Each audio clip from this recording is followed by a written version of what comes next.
suis pas fou, c'est la joie de l'esprit qui remplit toute ma vie. Et même si je suis fou de car Jésus, il m'a fait du bien. Oh, les monde dit que je suis fou. Je sais que je suis pas fou, c'est la joie de l'esprit qui remplit toute ma vie. Et même si je suis fou de car il m'a fait du bien.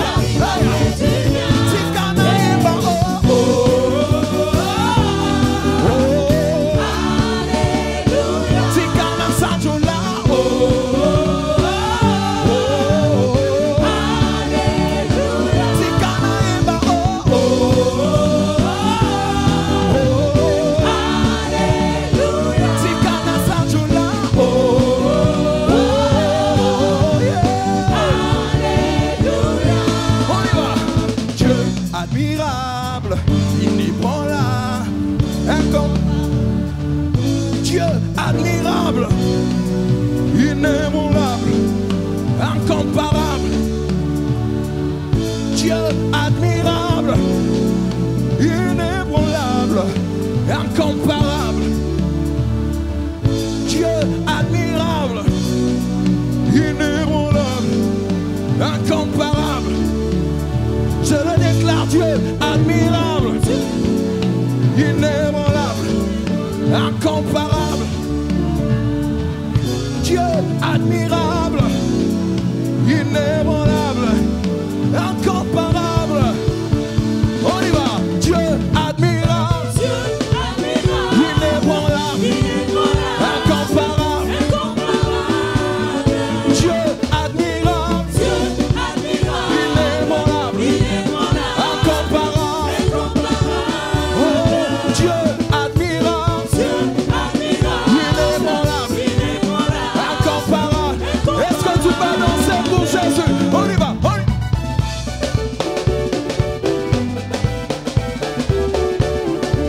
Poussons des cris de joie. Yeah.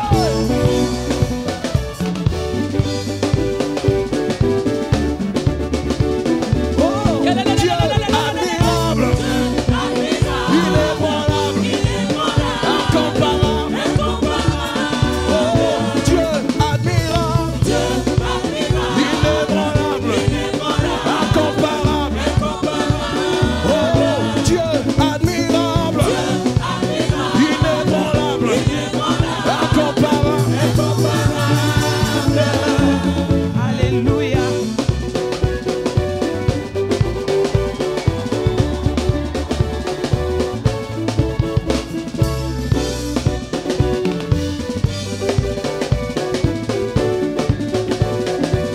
Est-ce que tu peux pousser des cris de joie?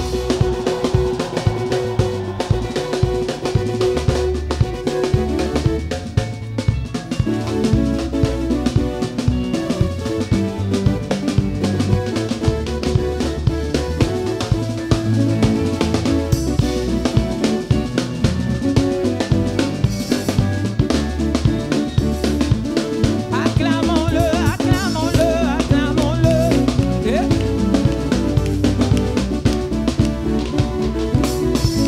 Alléluia. Jésus, nous voulons élever le Dieu qui est au-dessus de toutes choses. Toutes choses ont été créées par lui et pour lui. Il est le premier en toutes choses. Est-ce que nous pouvons encore pousser des cris de joie? Alléluia.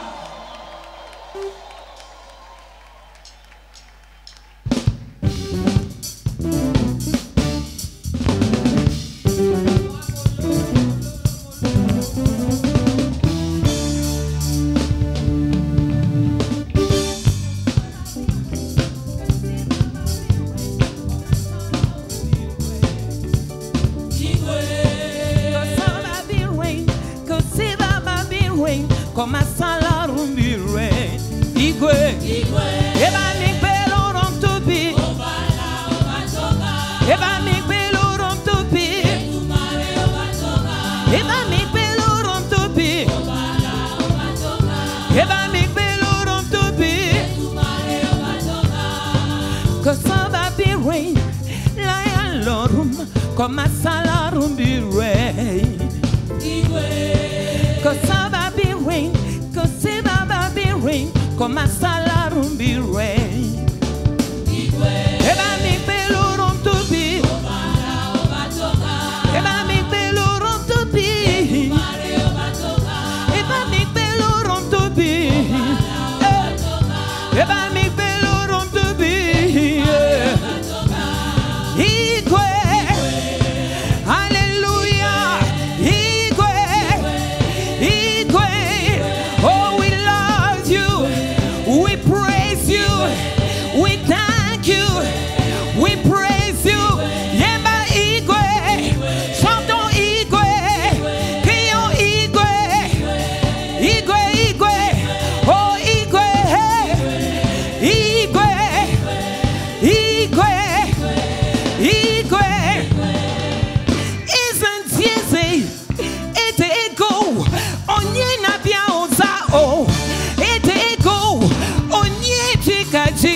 chukuko, oh male chao, agwana tembuan.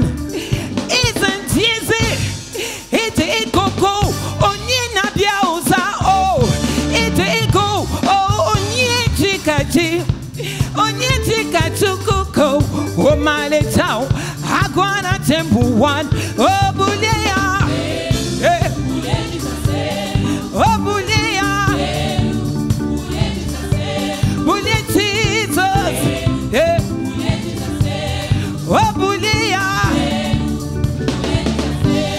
Igwe, alléluia, Igwe, alléluia, nous te célébrons, nous t'adorons, nous poussons des cris de joie, nous te célébrons, le Dieu du premier jour, oh Igwe, Igwe, Igwe, Igwe, Yemba Igwe, oh alléluia, Igwe, Igwe, Igwe, Igwe.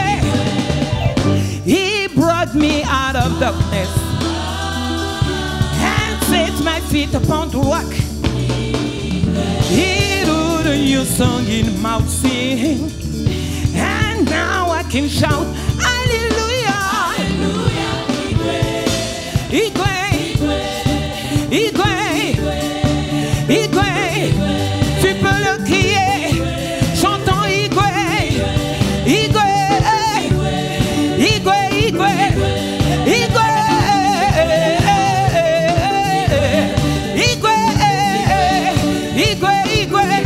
Est-ce que tu peux crier Igwe, chantons Igwe, louons Igwe, élevons Igwe, il en est digne. Oh Igwe, Igwe, Igwe, Igwe, Igwe my father, Igwe my king, yeah. Oh.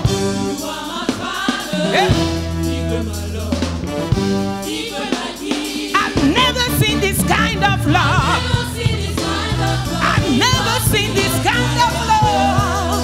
Yeah, like, oh, oh, yeah, yeah, yeah.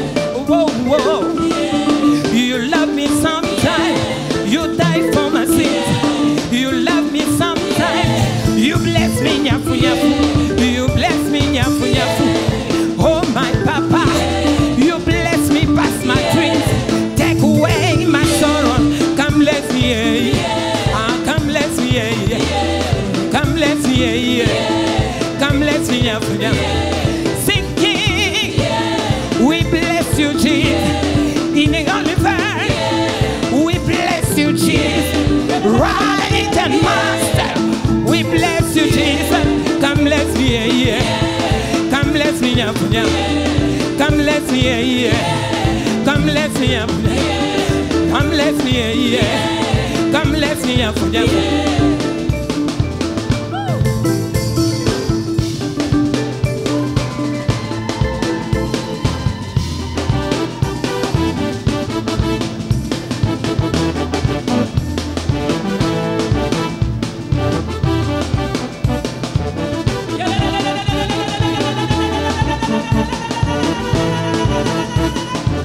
Est-ce que tu peux seulement danser pour ce roi?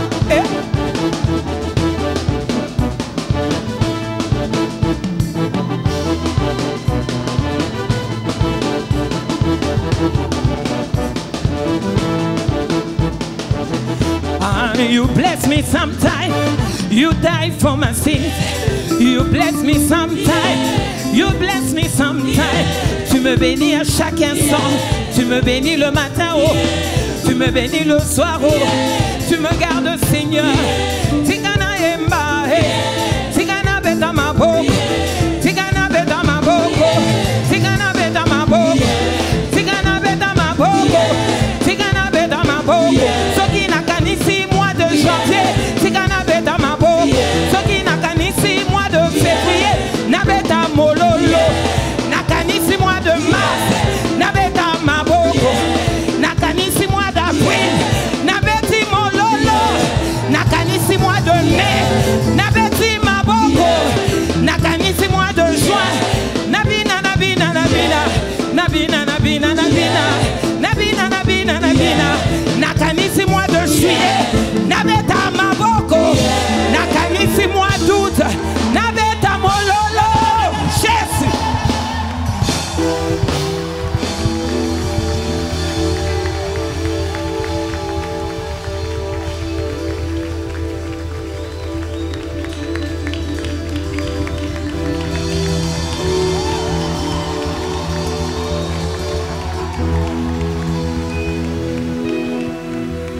quelqu'un peut acclamer le Seigneur?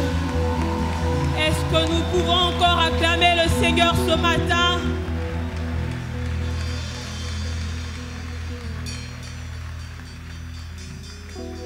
Merci Seigneur pour ta présence. Merci Dieu pour ta présence Seigneur. Nous avons quitté nos lits ce matin pour venir te chercher. Cela exprime notre amour, oh Dieu, envers toi. Nous voulons te dire que nous t'aimons, Jésus. Nous t'aimons tous nos cœurs. Nous t'aimons de toute notre force, Seigneur. Alléluia.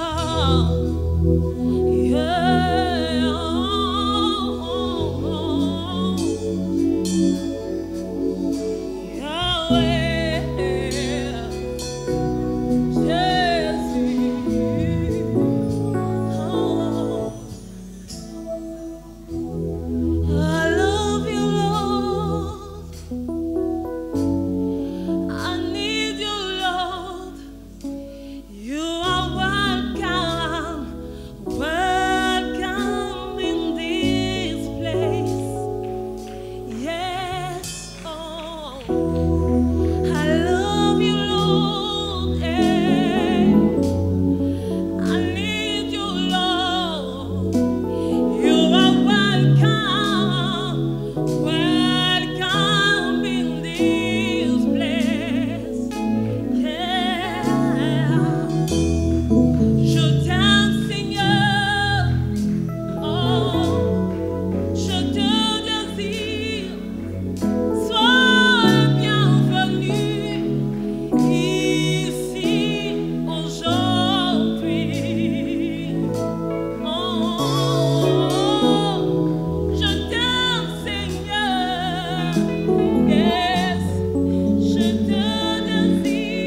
Spirit. You are welcome, welcome, Jesus, Jesus. Holy Spirit, Holy Spirit, moving on, moving on.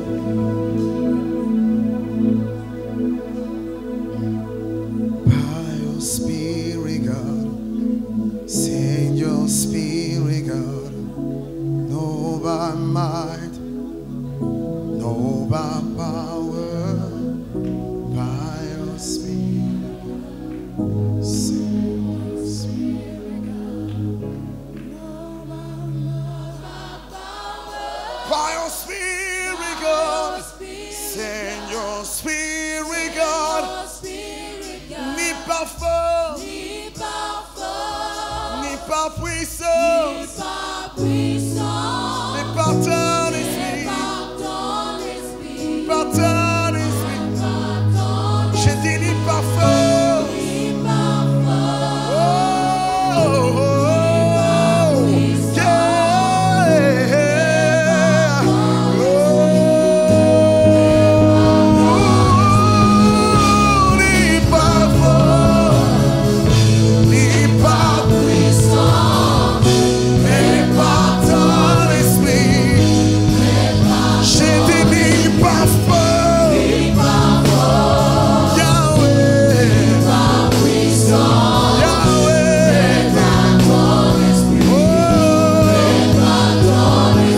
Esprit de Dieu, Esprit de Dieu, Esprit d'amour, Esprit de Dieu, Esprit, oh Esprit, ni par force, ni par puissance, mais par ton esprit, mais par ton esprit, ni par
Tu règnes à jamais, nous t'acclamons Dieu Seigneur.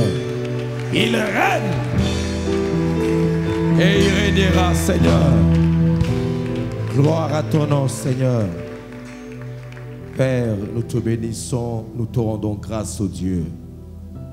Merci Seigneur d'utiliser Seigneur nos mots, nos paroles Seigneur, nos gestes, nos mouvements Seigneur pour communiquer ta pensée Seigneur. Rends-nous lucides, ô Dieu Seigneur, pendant la délivrance de cette parole, ô Dieu. Seigneur, que rien à moi ne puisse empêcher quelqu'un d'être béni. Seigneur, je ne m'aurais pas me fier, Seigneur, à ma connaissance, à mes notes, ô Dieu. Mais je m'aimerais rester connecté, ô Dieu, à la source, pour communiquer ta pensée à ton peuple, Père. Pour préparer ton église, ô Dieu de gloire. Car tu reviens bientôt, Seigneur. Alléluia. Esprit de vie, toi qui nous as été donné, engage comme un sceau, comme pour nous dire les jours qui reviendra. Il viendra prendre une église sans tache ni ride, remplie de l'esprit.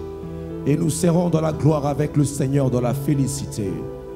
Parmi de milliers des anges, adorant le Seigneur, de l'éternité en éternité, d'âge en âge, ça ne terminera point. Il n'y aura ni jour, il n'y aura ni nuit, devant la face de l'agneau, pour célébrer son nom et sa gloire.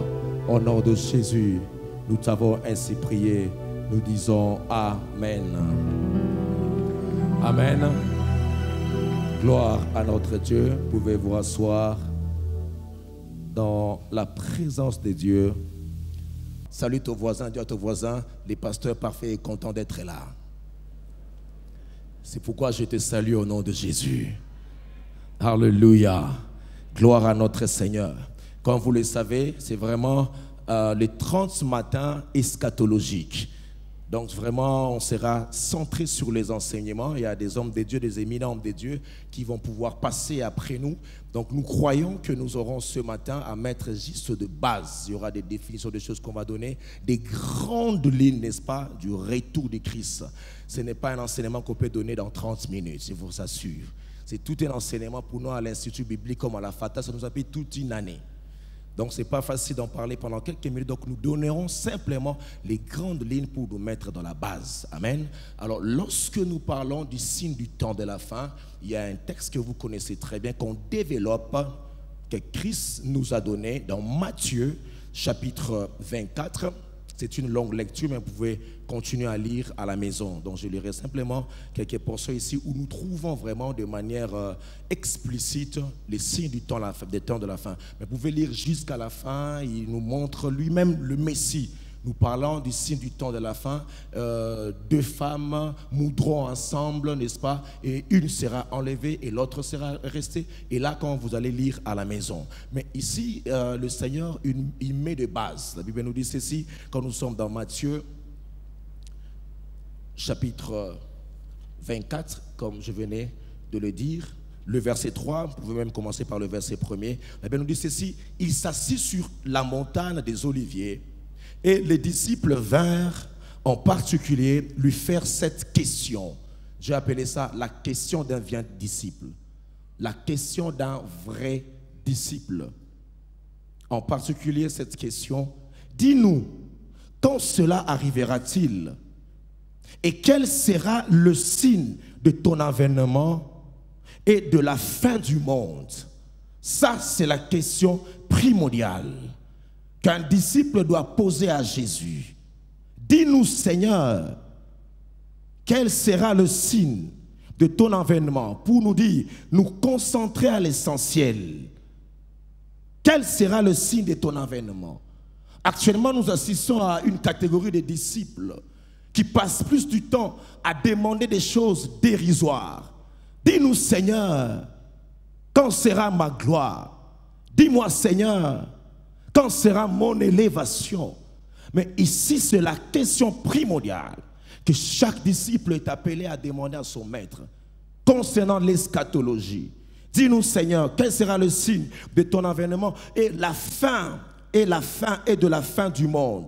Jésus leur répondit, prenez garde que personne ne vous séduise, car plusieurs viendront sous mon nom, disant, c'est moi qui suis le Christ, et ils séduiront beaucoup de gens. Vous attendrez parler de guerre, des bruits de guerre. Gardez-vous d'être troublés, car il faut que ces choses arrivent. Mais ce ne sera pas encore la fin. Une nation se lèvera contre une autre, un royaume contre un royaume. Il y aura en divers lieux des famines et des tremblements de terre. Tout cela ne sera que le commencement de douleur. Et après il dit, alors on vous livrera au tourment et l'on vous fera mourir et vous serez haïs de toutes les nations à cause de mon nom. Alors aussi plusieurs succomberont et ils se haïront les uns les autres. Plusieurs faux prophètes s'élèveront et ils séduiront beaucoup de gens. Et parce que l'iniquité se sera accrue, la charité du plus grand nombre se refroidira. Mais celui qui persévérera jusqu'à la fin sera sauvé. Alléluia. Et je nous épargne là les détails, d'autres pouvaient lire à la maison. Et quand on parle que si ces temps n'étaient pas abrégés, même les élus succomberont. Mais à cause de vous et moi, ces temps ont été abrégés. Et le Seigneur nous dit que lorsque ces choses auront leur accomplissement, il précise que celui qui lit fasse attention, parce que le Fils de l'homme est à la porte. Très important, le Fils de l'homme est à la porte.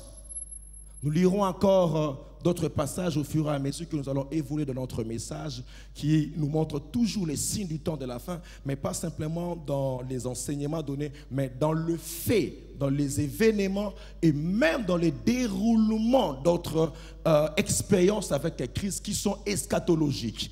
Nous allons en parler, mais ce matin, nous sommes juste en train d'introduire. Alléluia. Je parlerai peut-être de la pêche miraculeuse, je parlerai aussi de la transfiguration et je dirai aussi un mot par rapport aux 10 vierges. Donc c'est juste de faits qui ne sont pas des enseignements, mais de faits qui sont eschatologiques. Ça a été écrit, n'est-ce pas, de manière eschatologique et pour nous enseigner les signes du temps de la fin. Alléluia. Alléluia. Alors ici, à ce que lorsque nous sommes en train d'introduire ce message, de donner quelques définitions. Lorsqu'on parle de signes du temps de la fin, il s'agit de signes annonciateurs, très important, signes annonciateurs du retour de Christ. Ce sont des signes annonciateurs du retour de Christ. Et deuxièmement, ce sont des événements avant-coureurs de l'enlèvement. Des événements avant-coureurs de l'enlèvement. Troisièmement, ce sont les événements précurseurs de l'avènement de Christ. C'est ainsi qu'on appelle le signe du temps de la fin. Ce sont des événements annonciateurs du retour de Christ, mais aussi des événements avant-coureurs qui viennent avant le retour de Christ. Et les événements précurseurs de l'enlèvement, ou plutôt de l'avènement de Christ. Donc, ce sont des signes du temps de la fin, c'est-à-dire le signe précurseur de la fin, suivez-moi très bien, de notre dispensation. C'est très important de connaître ces principes lorsqu'on parle du signe du temps de la fin. Je ne suis pas un eschatologue, mais de par ma formation, on m'a enseigné à ce que lorsque tu enseignes quelque chose, il faut voir le contour. Et pour arriver à la quintessence de la pensée même de la chose. Alléluia. Le signe du temps de la fin. Pourquoi le temps de la fin? Et l'Église ne comprend pas lorsque nous parlons du temps de la fin. D'autres personnes auront l'idée que la fin, c'est l'éternité, c'est le millénium, c'est les noces de l'agneau. Mais ici, dans le contexte, lorsque Christ parle, ce sont des signes annonciateurs du temps de la fin. Il voulait dire que ce sont des signes annonciateurs du temps de la fin de notre dispensation, qui est la dispensation de la grâce. Ça veut dire quoi? Que chaque dispensation a un début et une fin. Et alors que nous sommes, vous et moi, à la 6e dispensation, Christ nous dit que cette 6e dispensation aura une fin. Alléluia. Parce que la Bible nous enseigne, la Bible de manière eschatologique et doctrinale et biblique nous enseigne qu'il y a 7 dispensations. Pour comprendre que nous sommes à la 6e dispensation et cette dispensation tend à sa fin.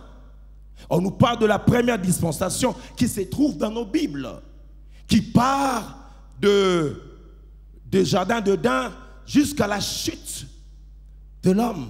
Alléluia. Et avant cela, il y a la dispensation de l'innocence.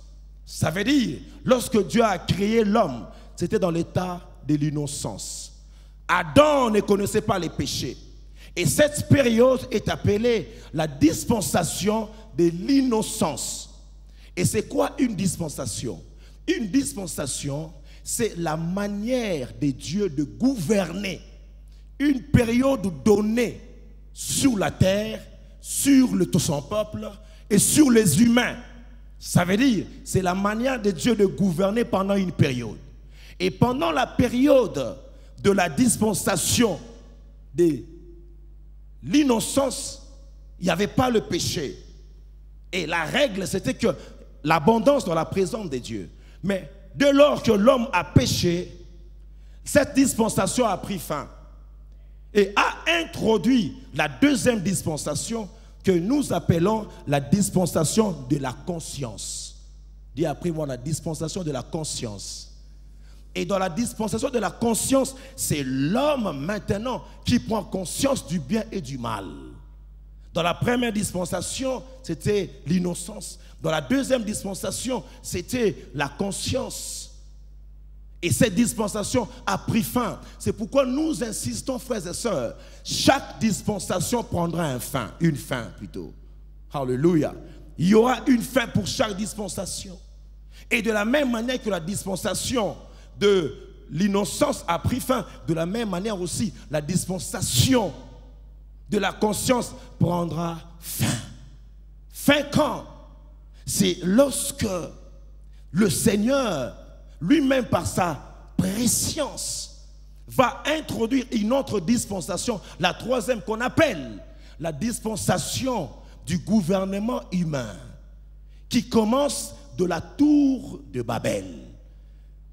Là où Dieu commence à gouverner maintenant, il y a plusieurs langues, c'est une autre dispensation. Et je vous enseigne, frères et sœurs, que l'Église est en marche vers sa destinée prévue avant la fondation du monde. Ces dispensations font partie du plan de Dieu, le plan divin de Dieu. Alléluia. Et à l'époque de la troisième dispensation, Dieu a changé encore, j'aime ça de dire, de mode opératoire. Gloire à notre Seigneur. Il introduit une quatrième dispensation qui est la dispensation de la promesse avec Abraham. Oh, je sens que ce matin, il y a des gens qui sont comme à l'Institut biblique en train de suivre les enseignements eschatologiques. Alléluia. Et il introduit avec Abraham. Et là, c'est la promesse. Les patriarches, ils juraient par rapport à la promesse. Et à la fin encore de cette dispensation, parce que chaque dispensation prendra fin, il introduit notre dispensation qui va s'inaugurer avec la promulgation de la loi. Ça veut dire la dispensation de la loi. Et ces dispensations ont pris, n'est-ce pas, le temps que ça devait faire. La loi avec Moïse, et surtout avec Moïse, ça a pris du temps. Jusqu'à ce que la loi de Moïse a pris aussi fin à cette dispensation.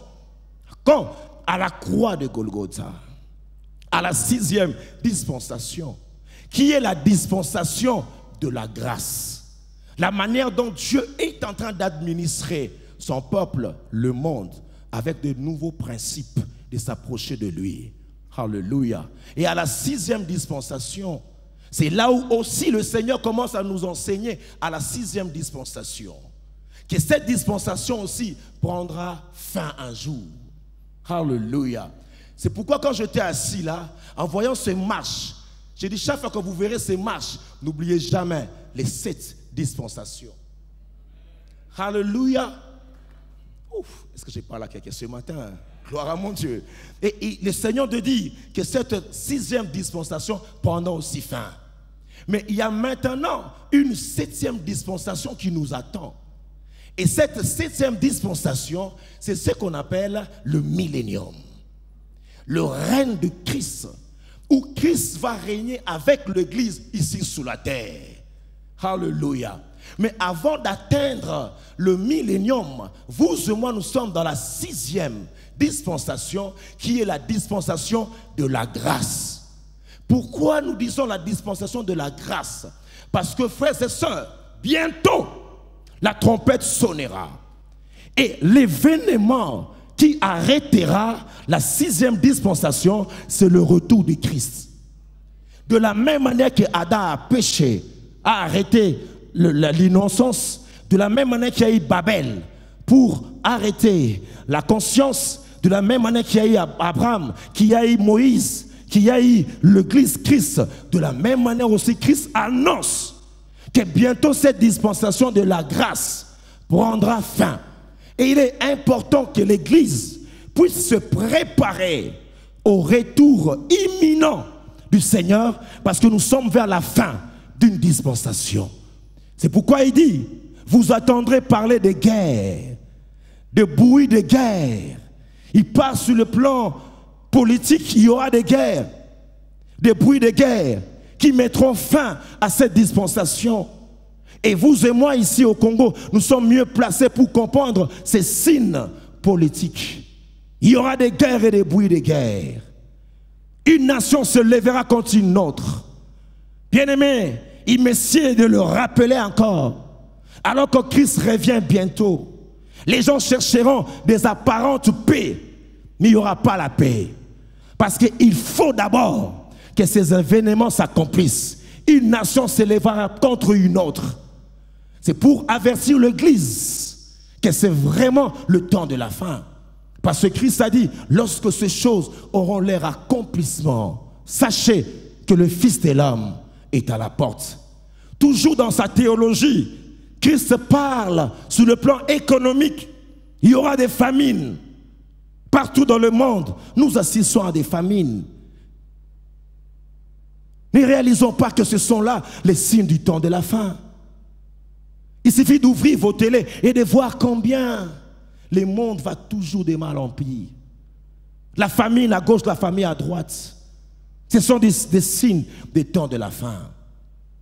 Et Christ va aller plus loin en disant encore, on vous haïra, on vous méprisera.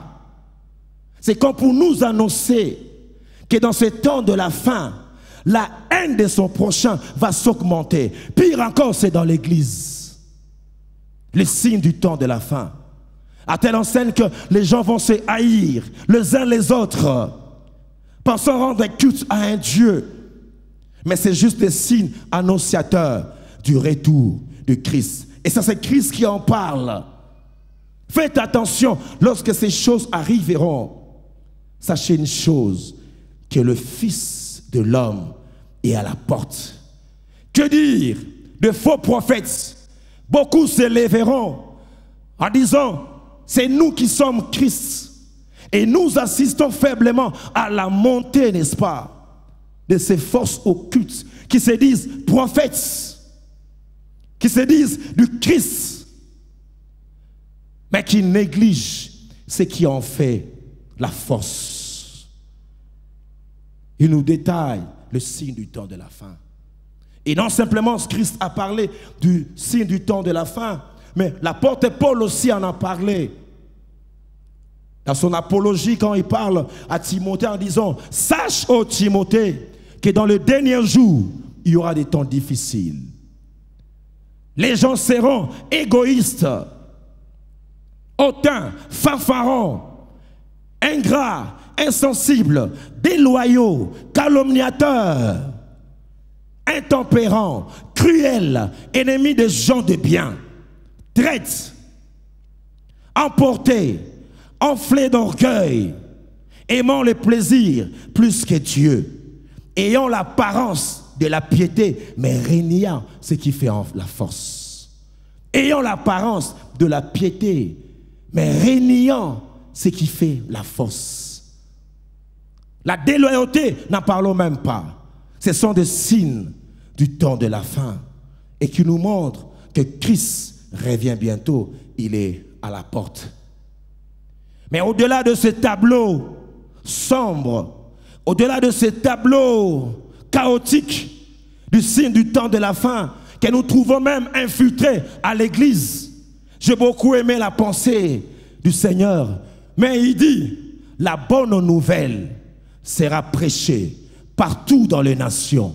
C'est comme pour nous annoncer, frères et sœurs, il n'y a pas simplement de signes péjoratifs, mais parmi les signes positifs qui montrent que Christ revient bientôt, il parle de la proclamation de la parole de Dieu qui sera annoncée partout dans les nations. Ainsi viendra la fin.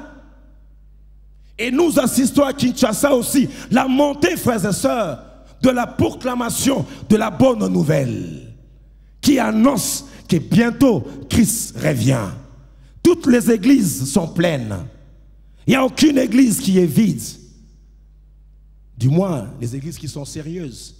Ça nous montre que nous sommes vers le temps de la fin, où Christ revient bientôt. Cette bonne nouvelle sera prêchée et après viendra la fin. C'est pourquoi, frère, quelqu'un a dit ceci: si l'église primitive était née, inaugurée sous l'huile et l'onction du Saint-Esprit, alors que vous et moi nous sommes à la 6e dispensation, la dispensation de la fin, l'église finitive sera enlevée aussi dans la puissance et dans la révélation du Saint-Esprit. Et le son de la trompette s'est fait entendre encore ce matin pour prévenir à son église que face à ces tableaux sombres, sache une chose: Église de Dieu, Dieu est en train de préparer des hommes et des femmes, des jeunes gens et des jeunes filles qui n'ont pas fléchi devant le genou devant Baal, mais qui se sont conservés purs dans la sainteté, dans la crainte de son nom. C'est là où le Seigneur me dit que cette génération fera partie de cette armée qui va se lever et qui va sonner la trompette et pour préparer la grande moisson. Et le Seigneur me dit, pendant ce 30 matin, il va susciter une armée des hommes et des femmes qui seront à l'instar de vierges, non pas des vierges folles, mais qui seront à l'instar des vierges sages, qui ont non simplement la lampe, mais qui ont aussi veillé à ce que leur lampe puisse avoir de l'huile. C'est pourquoi nous déclarons et nous confessons qu'il y a aussi le temps de 10 vierges. Alléluia! Où Christ viendra prendre une église remplie de son esprit. L'action du Saint-Esprit va encore s'accentuer en ces temps de la fin. Gloire à notre Dieu. C'est là où je trouve, bien aimé, l'épicentre de mon message qui annonce un réveil bientôt. Qui annonce un réveil bientôt. Attendez-vous, frères, à expérimenter des expériences inouïes. Des choses que l'œil n'a point vues, parce que nous sommes vers le temps de la fin.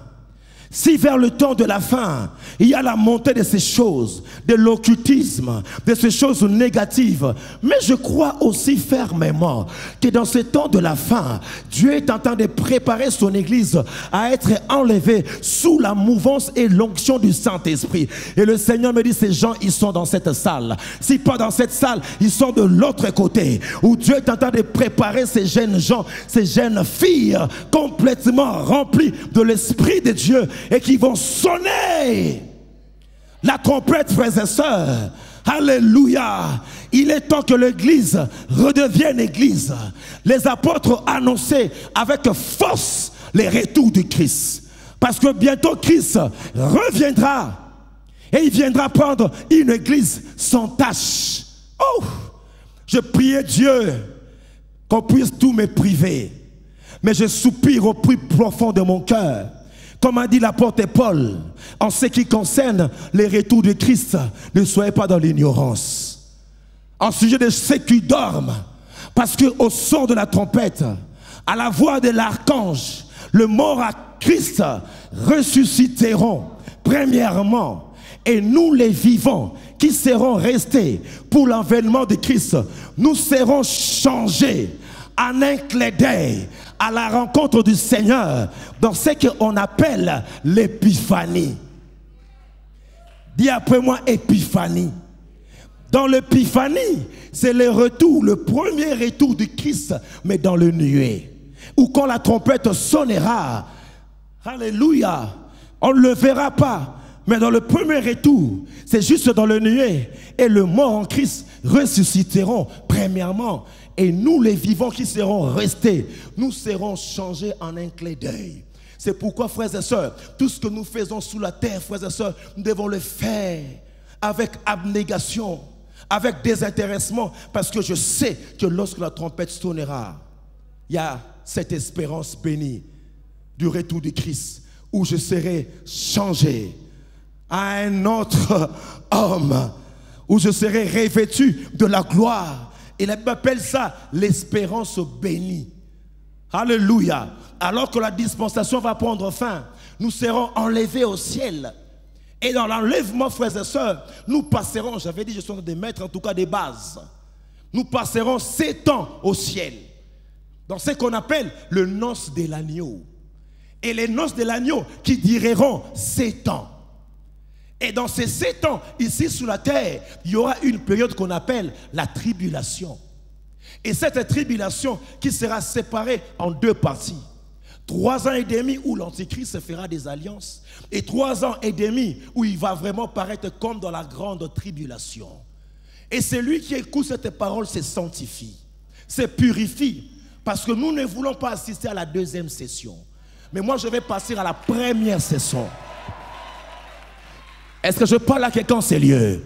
Ce sont des messages où personne ne dit Amen. Parce que tu sais comment est-ce que tu marches. Est-ce que tu assisteras à la 1re session ou à la 2e session? À la 1re session, quand la trompette sonnera, nous partons par là, là, là. Celui qui se consacre monte au ciel. Alléluia. Un jour, mon fils Doxa, il m'a dit, pasteur, parce que j'ai eu le temps de prêcher pendant 6 mois sur le retour du Christ. Pendant 6 mois. Et pendant que j'en parlais, un de mes petits, il a maintenant 8 ans. Il m'a vu à la maison. Il a dit, papa, tu as parlé de l'enlèvement, c'est bien. Donc les gens vont partir. Moi je dis, oui, ils vont partir. Je dis, ok. Comme ça, moi je vais rester pour m'occuper de la maison et de toute ta Ford. Je dis, non, ça ne sera pas comme ça. On doit aller au ciel dans la noce de l'agneau. Il a dit, ah papa, mais on va monter comment? Comme ça, quand tu monteras, je vais te saisir par le pied. Comme ça, tu montes avec moi. Je dis, ça ne se passera pas comme ça. Au son de la trompette, ce sera comme dans l'inclinement, n'est-ce pas, de l'œil. Nous serons changés à un autre homme. Alléluia. La Bible nous dit que c'est l'espérance bénie de l'Église. Alléluia. Et après la grande tribulation de 7 ans sur la terre et les noces de l'agneau de 7 ans au ciel. Parce que vous et moi, je suis sûr, frères et sœurs, que tu seras enlevé à la 1re session. Parce qu'à la 2e session, la Bible nous dit, les gens, ils paieront de leur vie. Parce qu'il y aura la tribulation. Il y aura, n'est-ce pas, la grande tribulation. Où les gens auront du mal à être sauvés pendant cette période. Mais cette période aussi prendra fin. Lors du second retour du Christ, appelé la parousie. Dans la parousie, Christ reviendra. Et cette fois-ci, il ne sera pas dans le nuée. Oh, gloire à l'Éternel. Et à la 2e phase de son retour, il posera ses pieds sur le mont des Oliviers. Et ça, c'est l'espérance bénie. Non simplement, il viendra seul, mais la Bible dit, il viendra avec tous les saints. Ça veut dire, il reviendra avec nous. Parce que nous allons revenir avec Christ. C'est pourquoi moi je crois fermement que je ne manquerai pas l'enlèvement. J'attends ces jours lorsque Christ reviendra. Avec tous les saints, avec tous les anges.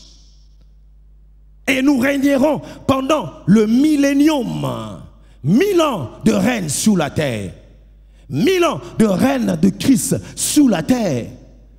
Et après le millénium, c'est là où nous irons, n'est-ce pas, à l'éternité. Après la guerre de Gog et Magog. Où Satan sera lié pendant 1000 ans dans le millénium. Mais il sera relâché pour un peu de temps. Donc je nous classe juste les lignes eschatologiques. Alléluia. Et j'ai beaucoup aimé Maman Blanche. Lorsque la Bible nous dit que quand Satan sera lié pendant 1000 ans, le Seigneur nous dit, la Bible nous dit que par la parole, juste une parole, le Seigneur va ordonner à un ange de lier Satan pendant 1000 ans. Voyez-vous, frères et sœurs, que nous sommes dans une position privilégiée. Lorsque nous allons revenir, vous et moi, alléluia. Je parle de ces choses parce que je vois déjà ça, comment est-ce que je vais revenir avec le Seigneur. Moi-même, je serai là à ses côtés. Et il dit, pour votre adversaire, le diable, il ne va pas lui-même aller combattre le diable, non. Par la parole simplement, il va envoyer un ange qui est une créature, de lier une créature. Parce que le diable n'est pas l'ego de Dieu. Ah, donnez-moi un amen qui va donner des crampes d'estomac de l'ennemi. Est-ce qu'il y a des gens qui seront enlevés dans cette salle? Ils me donnent un amen de vainqueur. Alléluia. Les gens pensent que le diable est l'ego de Dieu. Quand on parle de femmes, le contraire, homme. Quand on parle de filles, le contraire, garçon. Quand on parle de noir, le contraire. Et quand on parle de Dieu, le contraire. Ah non, c'est pas. Non. Il n'a pas d'égal là. Parce que lui, il reste Dieu, il restera Dieu. Et le diable n'est qu'une créature. Et sa destinée est déjà signée. Je dis sa destinée est déjà signée. Gloire à notre Seigneur. C'est pourquoi, frères et sœurs, Dieu bâtit son église et les portes de séjour des morts ne prévaudront point contre elle. Parce que je sais que lorsque la trompette sonnera, les morts en Christ ressusciteront. Et nous irons à la rencontre du Seigneur. C'est pourquoi il est écrit, Christ en nous, c'est l'espérance de la gloire. Ce n'est pas simplement la gloire matérielle, mais l'espérance que lorsque Christ reviendra, nous reviendrons avec lui dans la gloire révélée. Et toutes les nations verront que nous sommes une nation sainte. La Bible dit, encouragez-vous par ces paroles. Encouragez-vous par ces paroles. Parce que Dieu est en train de faire monter son église dans les lieux élevés pour recevoir ses enseignements de la montagne. Je dis, Dieu est en train d'élever son église pour recevoir ses enseignements de la montagne. Gloire à mon Seigneur. Non simplement qu'il y a des paroles que le Seigneur a enseignées prophétiques, mais il y a des faits que nous trouvons dans la Bible qui sont aussi eschatologiques et qui nous enseignent, frères et sœurs, nous régnerons sous la terre. Et il y aura une race ici sous la terre qui régnera pendant 1000 ans. Gloire au Seigneur. En lisant Matthieu chapitre 17, vous allez vous rendre compte, vous allez lire à la maison, Papa Marc. La Bible nous dit ceci. Après cela, Jésus prit avec lui Jean, Jacques et Pierre. Après cela, vous allez lire, je ne vous ai pas le détail. À l'église là-bas, on me balance directement le verset. Donc il dit, après cela, il prit Jean, Jacques et Pierre. Et il les amena dans une montagne très haute. Frères et sœurs, lorsque l'église commence à monter dans les lieux élevés, Dieu commence à les préparer aux enseignements eschatologiques. Parce que ce ne sont pas des enseignements qu'on reçoive dans la vallée, mais ce sont des enseignements de la montagne. Alléluia. Et lorsqu'il dit après cela, ça veut dire il y a eu un avant cela. Alléluia. Un avant cela, c'est le verset qui précède le chapitre 17. Dans le chapitre 16, le dernier verset, la Bible nous dit ceci. Le Seigneur dit, plusieurs d'entre vous ne mourront pas sans avoir vu le Seigneur venir dans sa gloire. Oh, mais comment plusieurs d'entre vous ne mourront pas sans avoir vu le Seigneur dans son deuxième retour, où il va établir le millénium? Est-ce que Christ est bluffé? Parce que tous ceux qui étaient là, ils étaient morts. Pour voir le millénium, il faut mourir. Mais il dit, certains parmi vous ne mourront pas sans avoir vu le Seigneur venir dans sa gloire. C'est pourquoi la Bible nous dit, après cela, après 6 jours, après 6 jours, après 6 jours, après 6 jours, après avoir dit, certains ne mourront pas, ils verront le Seigneur dans sa gloire. Il dit, j'attends que le moment commence. Le verset 17, il attend le premier jour, il ne dit rien. Le deuxième jour, il ne dit rien. Il monte les dispensations. Le troisième jour, il ne dit rien. Il monte les dispensations. Le quatrième jour, il ne dit rien. Il monte les dispensations. Le cinquième jour, il ne dit rien. Il monte les dispensations. Mais le sixième jour, il prie avec lui. Oh mon Dieu, alléluia. Il prie avec lui, Jean, Jacques et Pierre. Et il les amena dans une montagne très élevée. Pourquoi le sixième jour? Parce que le sixième jour marque la fin de l'œuvre de Dieu dans Genèse. C'est pourquoi, frère, je crois fermement que nous sommes au 6e jour. Bientôt, il y aura le 7e jour, qui est le millénium. Qui est le millénium où nous entrerons dans les repos de Dieu. Et la leçon que Dieu a donnée à ces gens qui montent de dimension sur le plan eschatologique, la Bible nous dit, il a pris Pierre, Jacques et Jean. Il monta avec eux. Venez toi. Gloire au Seigneur, gloire au Seigneur. Alléluia. Il monta avec eux dans une montagne très élevée. Gloire à l'Éternel. Et lorsqu'il monte avec eux dans une montagne très élevée, c'est pour annoncer à ces gens-là qu'il y a une catégorie de gens qui étaient là. Mais je les ai amenés pour qu'ils puissent vivre ma gloire. C'est que j'aurai quand je veux revenir. C'est pourquoi il dit, certains d'entre vous, ils étaient là. Mais certains d'entre vous, ils parlaient de ces trois qui sont là. Mais avant de mourir, ils vont voir Christ quand il va revenir dans son second retour et établir les milléniums. Oh mon Dieu, pour respecter le principe eschatologique. Ça veut dire quoi? Lorsque Christ reviendra dans le millénium, il ne viendra pas avec son apparence de quelqu'un qui n'avait ni éclat, ni beauté, qui pourrait nous séduire. Il reviendra dans toute sa gloire. C'est pourquoi la Bible nous dit, avant que Moïse vienne, avant que Élie vienne, il se transfigura.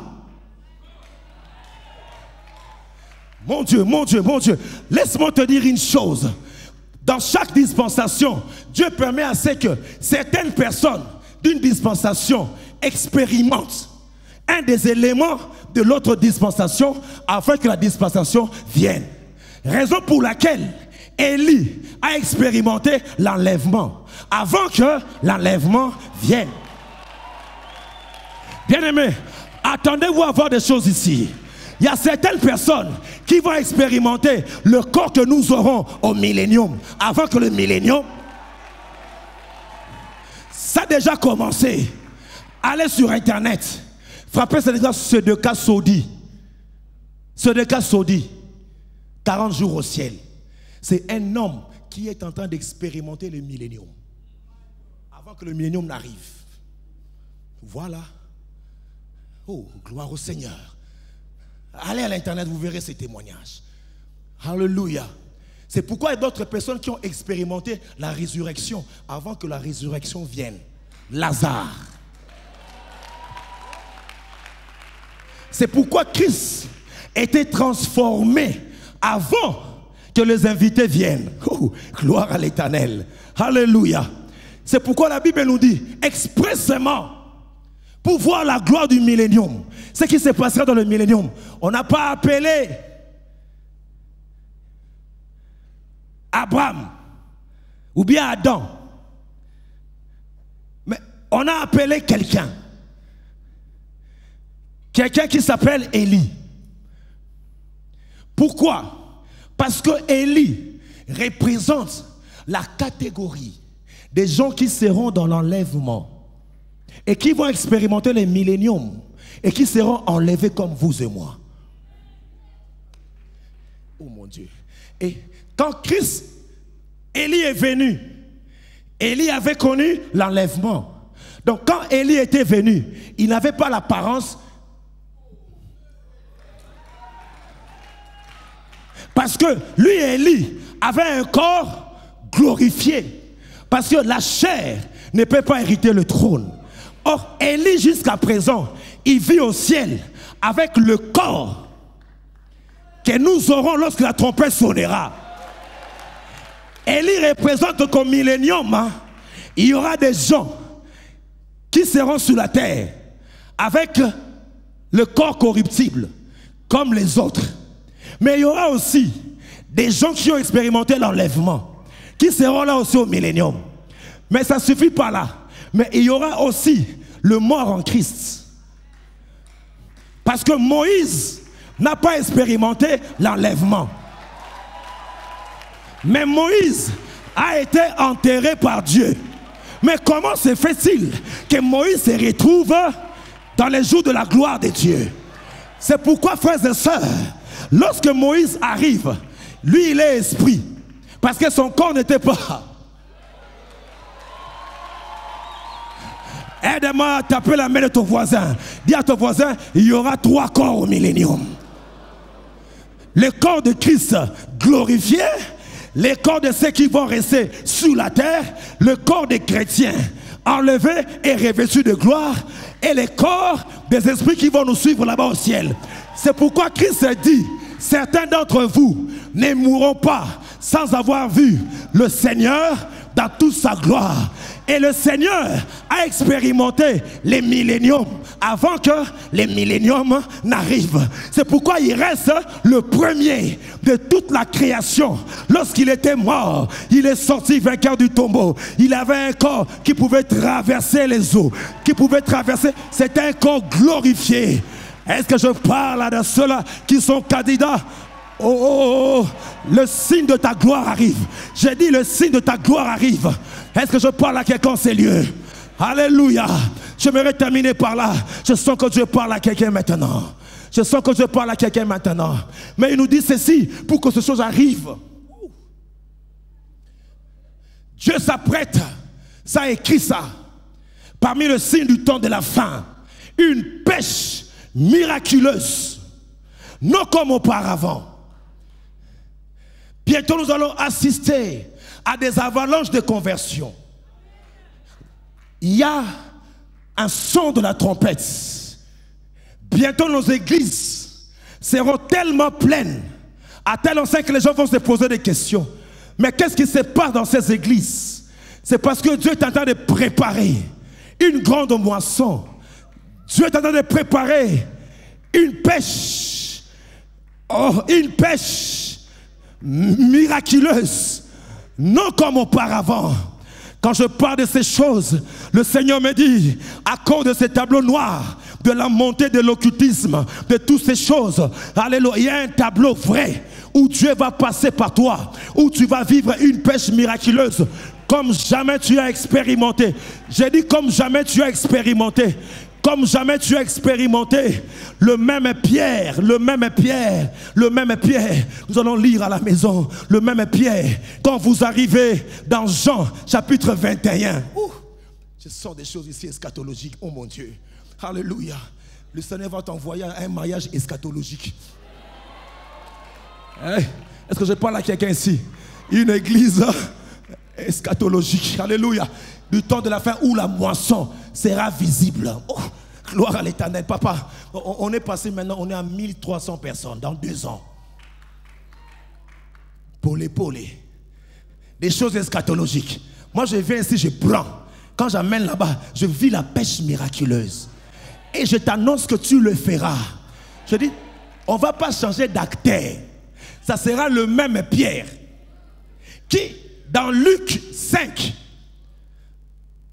a fait une pêche miraculeuse. Mais le même Pierre, dans Luc 21, a fait une pêche miraculeuse.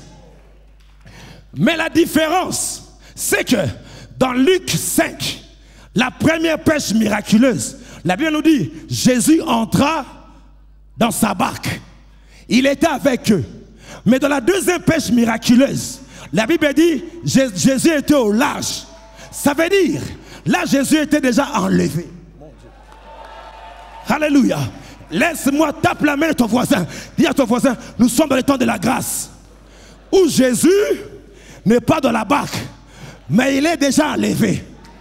Mais la pêche miraculeuse est possible. Et la Bible nous parle, dans la première pêche, il a dit à Pierre, avance en eau profonde. Mais la deuxième pêche miraculeuse, la Bible nous dit, ils étaient éloignés que de 200 coudées. Ça veut dire que de 100 mètres. Or, dans 100 mètres, tu ne peux pas faire une pêche miraculeuse. C'est trop proche. Il faut aller dans les eaux profondes où il y a des tilapias, où il y a des gros poissons. Mais dans la deuxième dimension du ressuscité, alors que Christ est assis sur le trône, nous n'allons plus fournir des efforts comme avançant en pleine eau, mais simplement sur l'arrivage. Et là, il dira simplement, enfant, vous n'avez rien péché. Si là, il était dans la barque, Cette fois-ci, il n'est pas là. Il est assis sur le trône. Il envoie sa parole. Et la pêche miraculeuse est possible. Je l'annonce dans le nom de Jésus. Nous sommes dans les temps de la fin. Que Dieu triple cette église au nom de Jésus. Je prophétise une pêche miraculeuse. S'il y a des années passées, tu as fourni des efforts. Cette année, je dis cette année, après ces 30 matins, même s'il n'est pas là, mais sinon à sa parole. J'aime la prophétie. Dans la première pêche miraculeuse, la Bible dit, avancez en eau profonde et jetez vos filets. Mais dans la deuxième pêche miraculeuse, il dit, prenez le filet, jetez du côté droit. Dans la première pêche, c'est la généralité. Mais dans la deuxième pêche, la pêche du temps de la fin, ça sera la précision. Oh mon Dieu, nous ne jetterons pas à gauche. Parce que chaque pêcheur, souvent il est droitier. Et quand il prend le filet, il jette du côté gauche. Un pêcheur ne peut pas jeter du côté droit. C'est impossible. Ça veut dire, dans la doctrine du temps de la fin, eschatologique, nous sortons des choses logiques, des choses naturelles, mais sinon à ta parole, je jeterai. Aïe, aïe, aïe, aïe, aïe, aïe, aïe, aïe. Je jeterai le filet du côté droit. Et je vous annonce, frères et sœurs, l'église du temps de la pêche miraculeuse, du chapitre 21, va expérimenter une chose. Si dans la pêche, la première pêche, au Luc 5, la Bible nous dit, ils ont pris une grande quantité de poissons. On s'est limité là. Mais dans la deuxième pêche, on dit, il prit 153 gros poissons. Non simplement, il y aura la quantité, mais dans la seconde, il y aura la qualité. Oh, je parle à des gros poissons que nous allons gagner par l'évangélisation. Je parle à des gros poissons que Dieu va ramener dans nos filets. Parce que la barque, c'est l'église. Le filet, c'est le ministère. Dans la première pêche, Papa Mathieu, la Bible nous dit, alors qu'ils ont eu une grande pêche miraculeuse, la barque s'enfonçait. Mais dans la seconde, on dit, quoi qu'il y ait eu plusieurs poissons, la barque ne s'enfonçait point. Qu'est-ce que cela veut dire? Nous entrons dans une génération où Dieu va attirer des hommes et des femmes et qui ne vont pas détruire l'église. L'église ne va pas s'enfoncer. L'église restera parce que nous sommes l'église du temps de la fin. Est-ce que je parle à quelqu'un qui va bientôt entrer dans le millénium? Je dis, je parle à quelqu'un qui va entrer bientôt dans son millénium. C'est pourquoi je m'aimerais prophétiser sur toi. La Bible me dit ceci, dans la première pêche miraculeuse, lorsqu'ils ont pris les poissons, les filets se rompirent. Oh! Mais dans la deuxième pêche miraculeuse, la Bible dit, quoi qu'il y eût plusieurs poissons, les filets ne se rompirent point. Alléluia. Ainsi parle le Seigneur. Si le filet représente le ministère qui attire le gros poisson et plusieurs poissons, il y a eu dans le ministère de certaines personnes l'avalanche des âmes et leur filet, leur ministère s'est rompu à cause de l'orgueil, à cause de toutes ces choses. Mais dans la seconde pêche miraculeuse, Dieu va te conduire dans la gloire. Le ministère ne sera jamais rompu. Les âmes viendront. Gloire à l'Éternel. Papa Marcelo, le Seigneur m'a dit ceci. Partout où il t'amène, tu es le son de la trompette. Pour annoncer dans le monde entier que Christ revient bientôt. Et partout où Dieu va t'emmener, il te fera comme Pierre. Afin que par ton ministère, tu puisses avoir des âmes qui viendront de l'Occident, des âmes qui viendront de l'Orient, des âmes qui viendront de partout. Et cette fois-ci, dans ces temps de la fin, lorsque dans la première pêche miraculeuse, Pierre a vu le miracle, il a dit, Seigneur, éloigne-toi de moi. Il prit tous les poissons, il abandonna le poisson et il s'en alla. Mais dans la deuxième pêche miraculeuse, le Seigneur dit, ramenez ces poissons. Alléluia. Ramenez ces poissons. Et lorsqu'ils arrivent au rivage, qu'est-ce qu'ils trouvent? Ils trouvent déjà le Seigneur avec des poissons. Et il leur demande, ramenez vos poissons. Or ici, il y a déjà des poissons. Qu'est-ce qu'il a voulu dire? Après la grande tribulation, il y aura des gens qui passeront par le feu de la grande tribulation comme les poissons qui sont dans les brasiers où Christ était en train de les regarder. Ça veut dire, lorsque nous reviendrons avec les âmes que nous aurons gagnées, alléluia, au ciel, quand nous allons descendre pour retrouver le Seigneur dans la gloire, il y aura aussi des gens qui vont passer la grande tribulation. Mais ils auront une peau chauffée dans les makala. Mais ils vont quand même se réjouir avec nous. Parce que le Seigneur dira, assis-toi et mangeons ensemble dans la 7e dispensation, la dispensation du repos, du millénium. Que Dieu bénisse.